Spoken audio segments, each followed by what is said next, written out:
जिंदा खुदा से दिल जो लगाते तो खूब था। जिंदा खुदा से दिल जो लगाते तो खूब था। मुर्दा बुतों से जान, मुर्दा बुतों से जान छुड़ाते तो खूब था। Right, so I think let's begin. So please, can I request for us, Majid, to please do the tilawat. أعوذ بالله من الشيطان الرجيم. بسم الله الرحمن الرحيم. إن المسلمين والمسلمات والمؤمنين والمؤمنات والقانتين والقانتات والصادقين والصادقات والصادقات والصابرين والصابرات والخاشعين والخاشعات والمتصدقين والمتصدقات والصائمين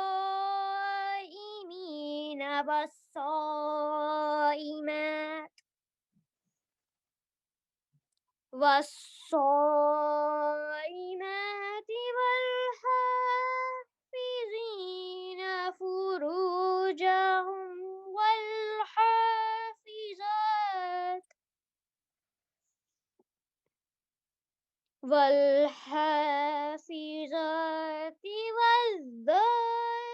والذاكرين الله كثيرا والذاكرات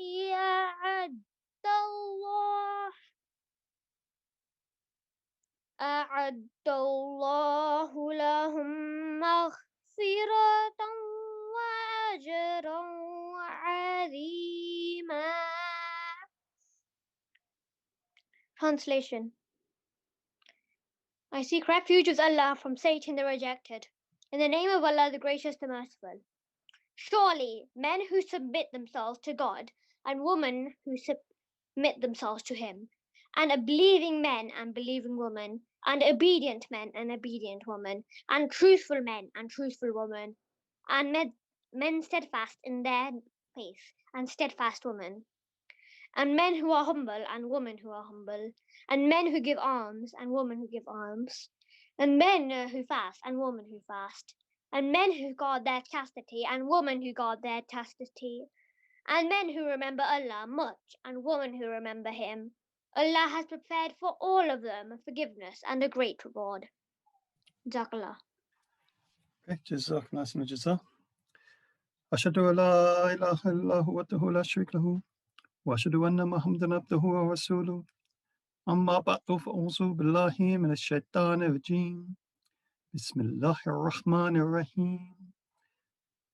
Right, today's talk is on the rights of women in Islam.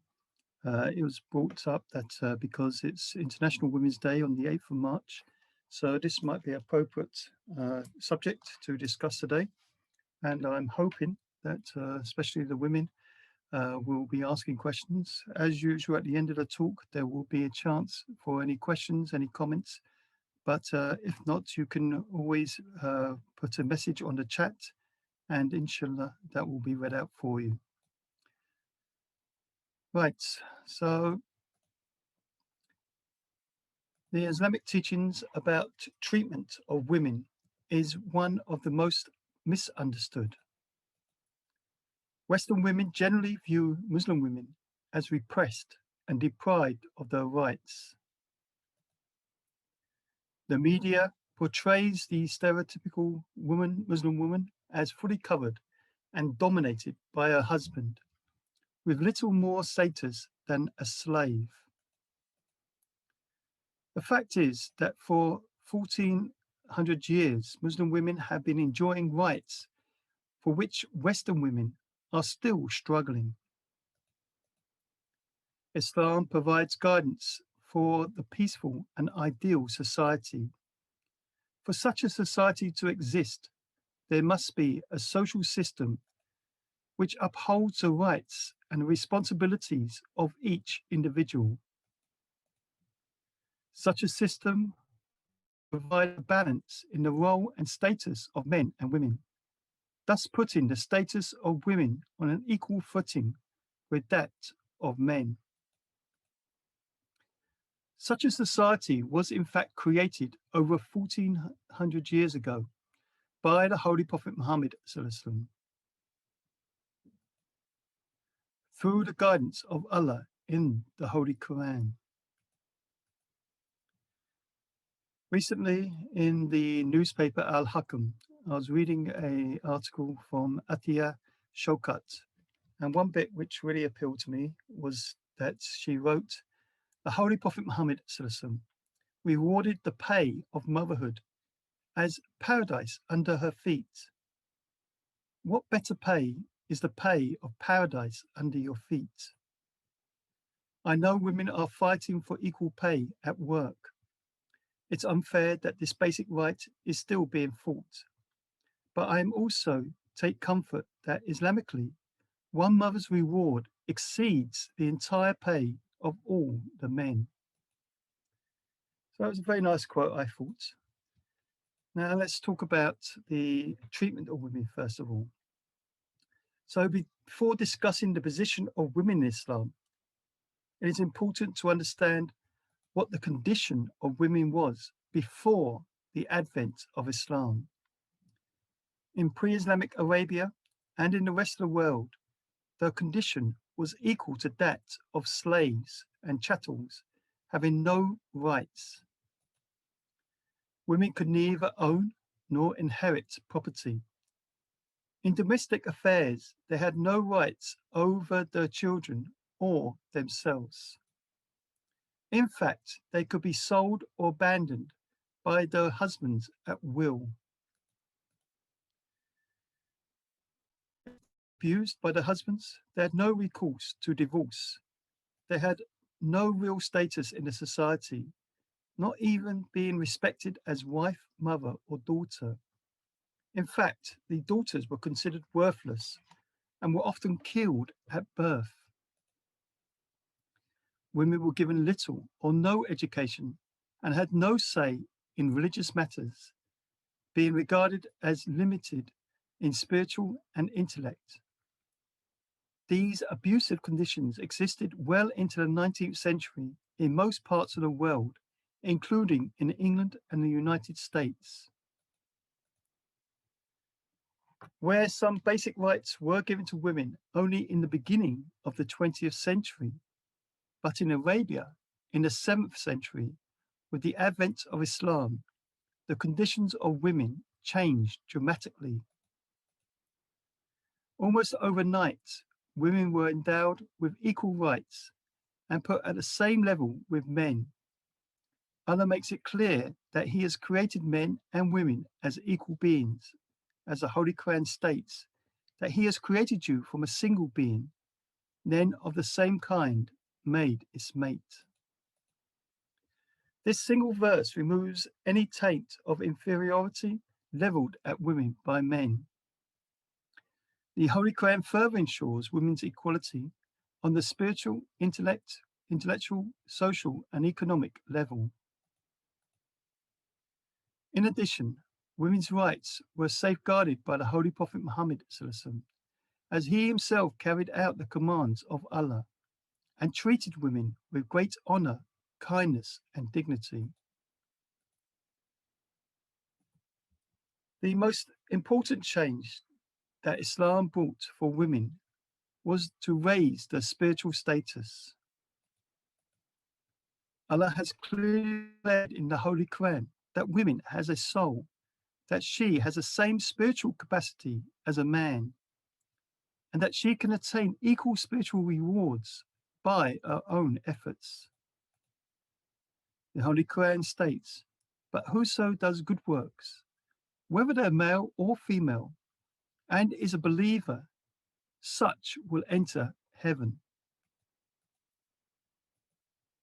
Another area where you will find that Muslim women have the lead over other women is in the field of education.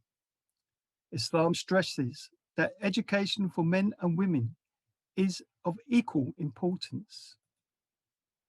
The Holy Prophet Muhammad SAW laid down that education is compulsory for both.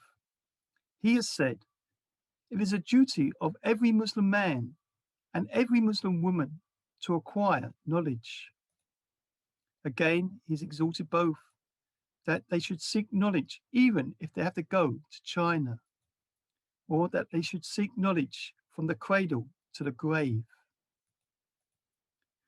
The Holy Prophet Muhammad SAW encouraged his wife to seek knowledge, and he once stated, half the religion of Islam could be learned from Hazrat Aisha. Indeed, after his death, the advice of his wives was sought by the entire Muslim community. Nowadays, you will see Muslim women active in many professions, such as medicine, nursing, and teaching. Providing the career does not interfere with the upbringing of the children or the upkeep of the house, the woman may, if she desires, and with their husband's permission, pursue a career. Never before were women given the economic freedom such as given to her by Islam. Islam makes it clear that she is entitled to possess wealth and property of her own, whether it is inherited or earned, and she has full rights over it. Again, the Holy Quran relates that men shall have the share of what they have earned, and women shall have a share of what they have earned. A married woman is not even required to spend out of her own wealth, and it is the duty of her husband to provide for her.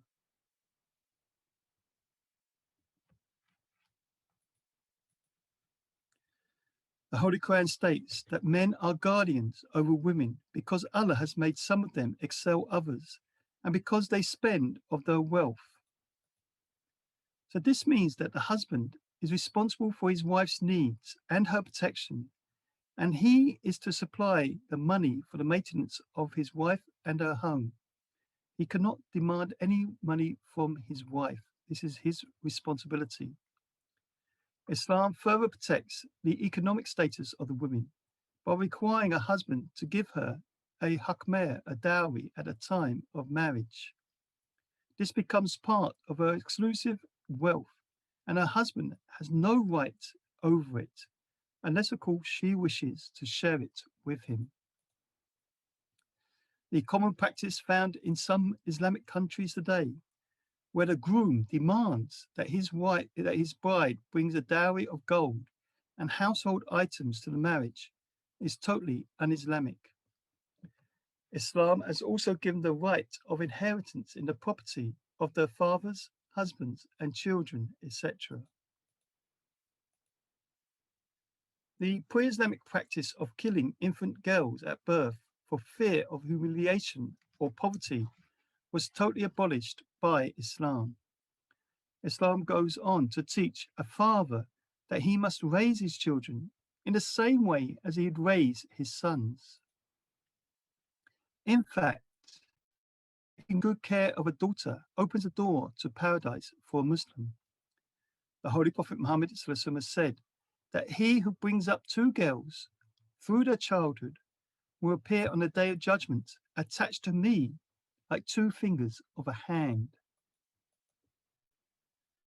It is clear that Islam raised the status of a daughter from that which was being despised and wanted to being loved and cherished. Islam also changed the role of a wife from being little more than a servant to being an equal with her husband on all levels. Marriage is a harmonious union of two souls, with the object of marriage to seek comfort from each other.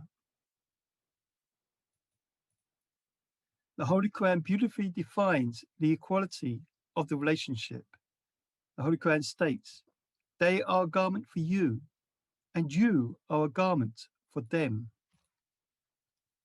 This shows that Islam regards husband and wife equal in providing support, comfort, and protection from one another, fitting each other like a garment fits a body. Islam further teaches that a woman be treated with kindness and generosity and be given equal rights in marriage and in divorce. In their roles as mothers, Muslim women achieve their highest social status because the mother is revered in Islam unlike any other individual. Paradise lies under the feet of the mother. Our beloved Hazur, may Allah always be his helper, has said, "In the Holy Quran, Allah the Almighty has given Muslims certain teachings and has established of every classification and grouping of people in minute detail. Nobody can match these teachings, neither any law, government, nor any lawmaker. Neither has any constitution or anyone else ever perceived this issue in the manner that the Holy Quran and Islam has." Okay, so this ends the talk for today. And like I say, now we will open it up. So anyone who's got any questions or any comments, or as I said, if you want, you can write a message on the chat line. Okay, so no ladies want to say anything? Anybody? Oh, right. Sage, yes, please. Just had a question with regards to Hakmir. I just wanted to ask, why was Hakmir introduced in Islam? As I said, this is property which the husband gives to the wife. Now, of course, in the early days of Islam, the situation was far different to today. There's no benefits or anything like that in those days. They don't have child benefits or anything like this. So for a woman, she had no money. There was no income. And so with the husband giving the Hakmir, this was now something which was of her own, especially, God forbid, that the husband passed away. Then what was she going to do? She would have no money, nothing to help her. And obviously, she had to look after the children, so on and so forth. So the Hakmir was there as a means where she has something, some property of her own. And this is something which I always feel that needs great stressing on. When we do a nikah, this is a promise that we're making in front of everyone and in front of God, that we're promising to pay this Hakmir. And unfortunately, I don't know why, but in the Pakistani culture especially, it seems to be taken as a joke. And they make this promise with no intention of paying. If you look at Arab countries, for instance, often they will lay out money and say, take whatever you want. And they lay great importance on this. So, I mean, this is something which I've seen over the years when, especially like the Wasiyat campaign, when I asked husbands, have you paid the Hakmir? Often they would say no. And when you translated the amount of money or converted amount of money from rupees to English pounds, sometimes it's only about £25, and yet still they didn't bother paying that money. And what's happening, we're finding nowadays, is, God forbid, if the marriage ends up in divorce, then suddenly the Hakmir becomes an issue. And the husband doesn't want to give a divorce to his wife, even though the marriage is ruined, and forces the wife to get a kula so that he doesn't have to pay the Hakmir. This would not be an issue if he had paid the Hakmir as soon as possible, which is the right of the woman, that she has this money. Now, of course, the Promised Messiah salam, has made it very clear that whilst the Holy Quran allows a woman to remit the Hakmir if she wants, first you should put that money in her hand. And only once she's got the money in her hand, then if she wants to remit it, that's her choice. But most women, they remit it because they think they'll never ever see this money. And obviously, if it's given in their hand, then normally they will keep it. Why shouldn't they? So this is very, very important teaching in Islam, and it gives this right to women that they've got some property of their own, and don't force her then to go out for work or anything like that. As I mentioned in the presentation, if they do go out to work, again, this is something important to understand. Whatever money they earn, that is theirs. The husband has no right over it, but he still has to provide for her. So just because she's working, and even if she's earning more money than him, he still has to pay. He's a provider. He still has to pay for the family, look after them, and pay for the food and things like that. Of course, normally in a good marriage, the wife will help out anyway, but that's her choice. He cannot ask for it. He cannot expect it. He cannot force it from the wife. I hope that's answered it. Any other questions anybody to ask? Yes, Said? Oh, okay. Manab sir? Ji, Assalamu alaikum, Rabbi sir. We have two questions in chat. So the first question is, if a husband and wife both go to work, why women are expected to come home and cook, especially in Asian culture where Islamic teachings are taught? Right, because as I said, there are two specific roles. For the husband, he's the provider. So his job is to provide for the wife, for the children, make sure there's food and a roof over their head. The woman's role is to look after the house and raise the children. That's her primary role, not going out to work.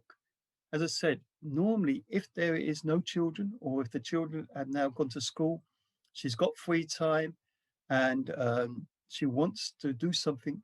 And so she wants to go out to work. Then that's her choice. She can speak to her husband, and if the husband's happy, then she can go out to work. But still, as I said, the husband's role is to provide for the wife. And likewise, if she goes out to work, her role is still to look after the house and children. She must not neglect that. If she's neglecting that, then of course the husband can say, stop the work. Why are you going out to work? You're not fulfilling your duty, your responsibility. So I don't know why this has come up. A woman is expected to look after the house and the home. And then on top of that, if she wants to work, then that's up to her. But as I said, this should not be something where the husband starts demanding her to work. And it should only be if she can carry out her role of looking after house and children. I always feel that if there's, for instance, young babies, now this is a time where it's important for the mother and child to bond, to develop each other's relationship and so on and so forth. And I personally don't like seeing a mother leaving the child with, I don't know, a nanny or something like this while she goes out to work. So the child should reach an age where they're going to school or something like that and she's free. And if there's another child comes along, then of course you should keep looking after the children, giving that valuable time for the child and for the mother to have that strong bond. Money is, this is a secondary thing. We shouldn't worry about money. We should be putting our trust in God and worrying about our family, the family home, the life in the home. And that's the most important thing. So don't allow money to dominate. Don't allow work to take you away from your responsibilities, your duties. You said there was two questions. Is there another one? Ji, so the second question is with regards to haq meher. When should it be paid? I think he's asking for earliest definition of the earliest. Well, the earliest time is even before marriage. You can give the haq meher. Now, again, you can give it through money, or you can give it through jewelry, anything like this. But the most important thing is to tell the wife or the future wife that this is for you. This is your money. So if that's the case, then she knows that this is haq meher money. Because sometimes you may give money which could be a gift. It could be sometimes an investment. You might buy some jewelry, and if times get hard, you may want to sell that. So the wife needs to know, is it her money or is it borrowed money, which is like say an investment? Is it a gift which maybe you have to give back? What is it? Now, for me personally, my example was that I started paying my hakmeh to my wife from day one. I set up a standing order, and every week, every month, I would give a little bit of money, which is written up a bit now, and I'm still paying to this day. And I think I've given at least 10 times the amount. But this is money for her, and no problem. So we shouldn't worry about this. What we should worry about is fulfilling this right of paying the hakmeh. And as I said, especially in the Pakistani culture, I say Pakistani because it's not found in other cultures. So especially in the Pakistani culture, you need to get away from this idea of making it a joke. Sometimes people say, I'll pay £1 million with the intention of not even paying a penny. So it's not some social status or something like this. This is a promise you're making to God. And so you should try to fulfill it as quick as possible. Okay, any more on the chat line, or is there any questions? I thought this would be a very hot topic, so I'm hoping there's a lot of questions coming. Rabbi Sab, just had a question. Just wanted to add on to the first question, which was asked a few minutes ago on the chat. You said that the woman does not need to work, and obviously her first priority is to take care of the kids and the house. Let's say, for example, if the kids are all married, and it comes to a situation where the husband and the wife, they're well established, and they do not need any financial support or anything like that. They're fine financially. But from the point of view, from the country's point of view, should the woman also be working as well, just to kind of support the government and so on, from the country point of view? No. Why do you need to support the government? The government should support us, not the other way around. Sometimes, obviously, once the children have gone to school, grown up or whatever, a woman gets bored. Children is a full-time job, I always feel, looking after them, and they got nothing to do, so they get bored. So they want to continue their career. Sometimes we find, especially with Ahmadi women, they're very well educated. In fact, they're sometimes more educated than the men, and they're pursuing degrees and things like that. But then they get married, they have children, and so on and so forth. But then once they are free from that, they may want to continue that profession that they started or they desired for their own benefit, not for the government, but for the sorry, I've been distracted here. From the I forgot what I was going to say. What was I talking about? Sorry, I just got a text and I've just been distracted there. So yeah, not for the pleasure of the government, but obviously for their own pleasure, if they want to do it. Sometimes, of course, finance is very difficult, especially when a newly couple is there. There is difficulties in finance, and they need two incomes.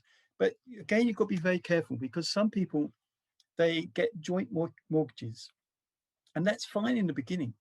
But then children come along, and obviously the wife has to stop working, and then suddenly the husband now has to pay for both sides of the mortgage. So you've got to be very careful and understand that naturally, when women have children, they should be raising the child, and you shouldn't be expecting that income. If it comes, it's a blessing. If she wants to help out, then alhamdulillah. Obviously, she might want to buy some shopping or clothes and things like that. It's a great relief to the husband, but he should not be relying on that. He should understand that his role is to be the provider.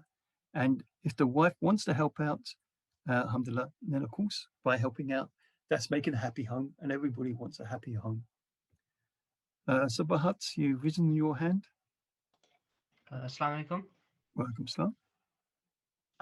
In verse 229 of Surah Al-Baqarah, it says in the Holy Quran that and they, the women, have similar rights to those of men over them in equity, but men have a rank above them. I don't really get it, actually. because Okay. I try to work So- it out using context. Yes, okay, go on. Okay, so let's say, for instance, a heated discussion happens, an argument. Now, of course, it happens in every marriage, but when you're having an argument, you believe that you are right, and the person you're arguing with believes that they're right. Now, what to do? Both are clashing because they believe that they are right. Now, what Islam teaches is that if there is an argument, bring it to an end within 3 days. The reason for that is that in the first day, you are angry with each other. The second day, you cool down. The third day, hopefully, you can make amends. But in Islam, it says that husband and wife, that should be resolved before you go to bed. So you should not go to bed angry with each other. Now, what to do? Both sides feel that they're right. Now, hopefully, one side is not arguing, even though they know that they're wrong, they're still continuing to argue. So presumably, they both feel that they're right. Now, of course, you compromise as much as possible.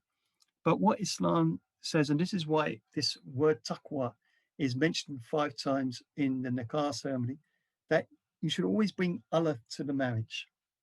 And so what Islam says, that for the sake of Allah, you should bring this to an end. Now, of course, as I said, sometimes the argument is such where you can't give up. You must stress that you are right. So what Islam teaches is that if there is no stalemate, the husband has the final say. Whether he actually gets it or not is another thing, but he has the final say.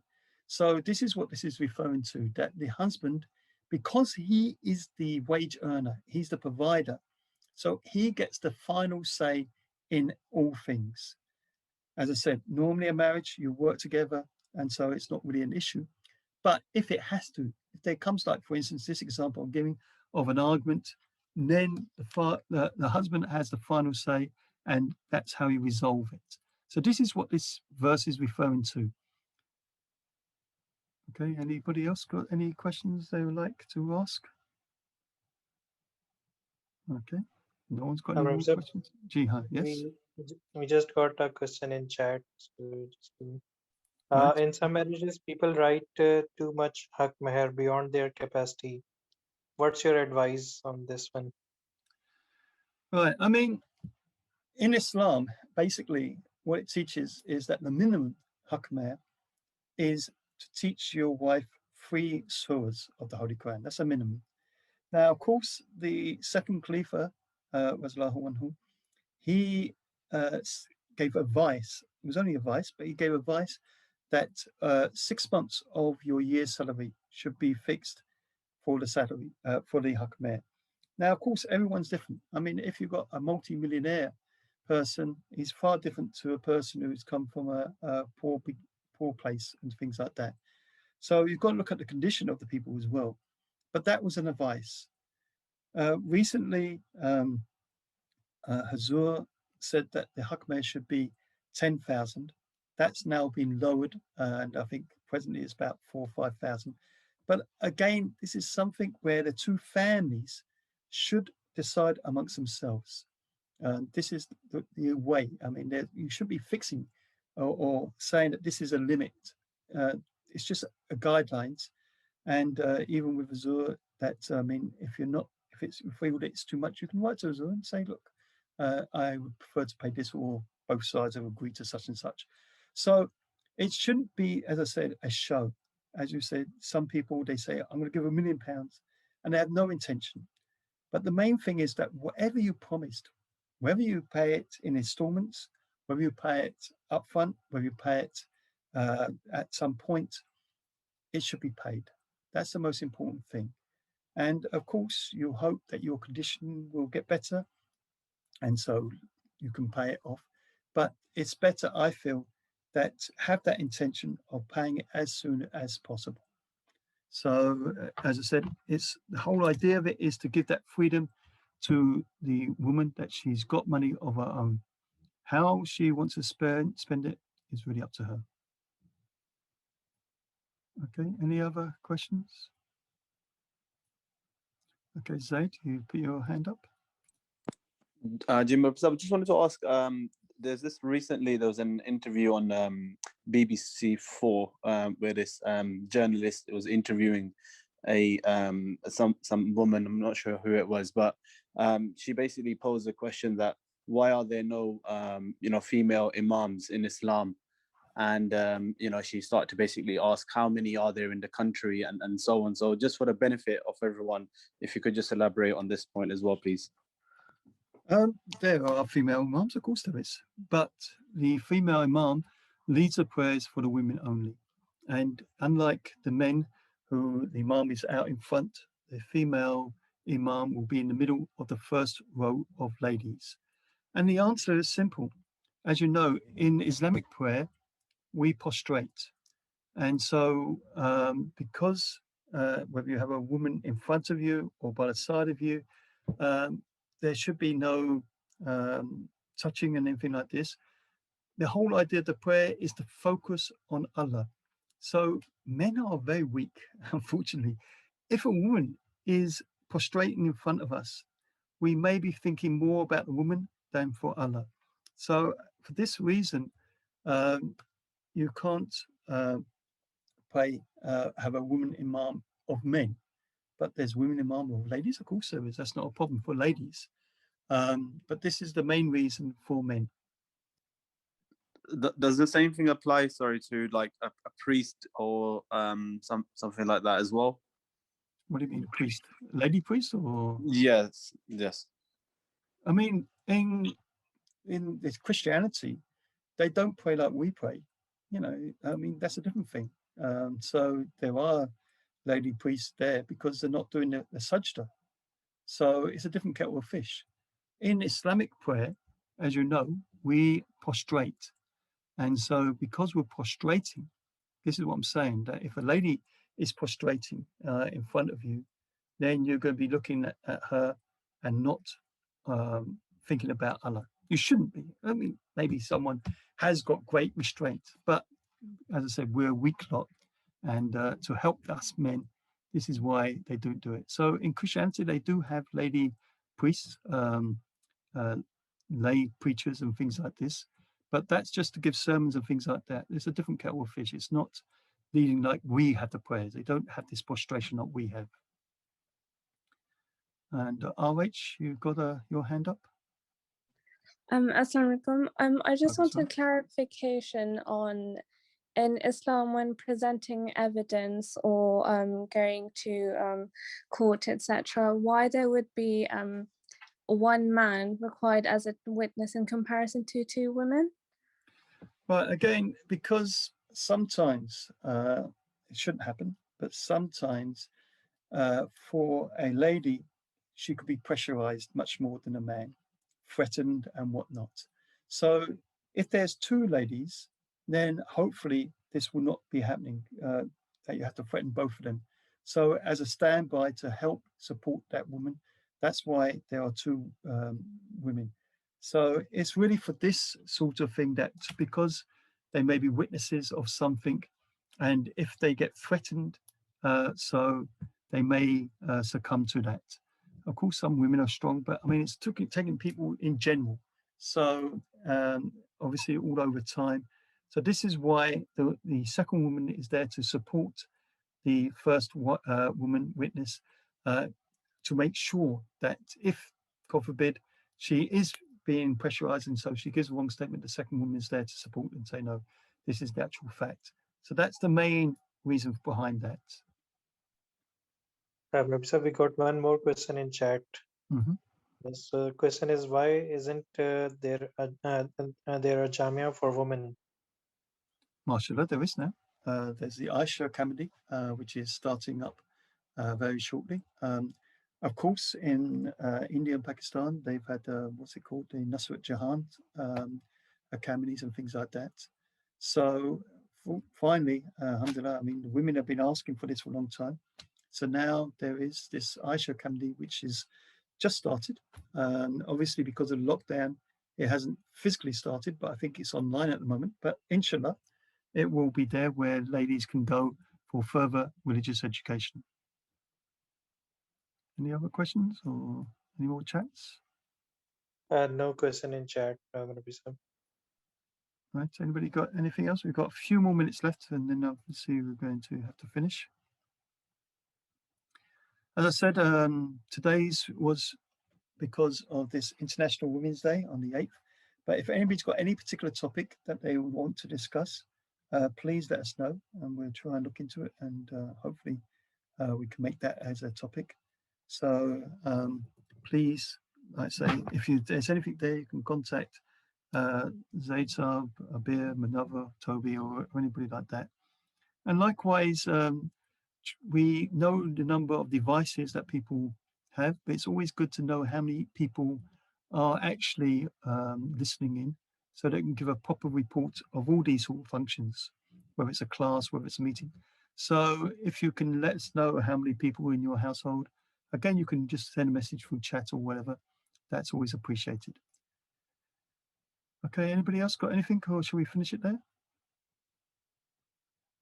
Okay, right. So, Zaid, do you want to say, or? No, I was going to say, yeah, I think we should finish it there. The Mars time is on, Sab. Right, okay. So please join me in silent prayer. Bismillah.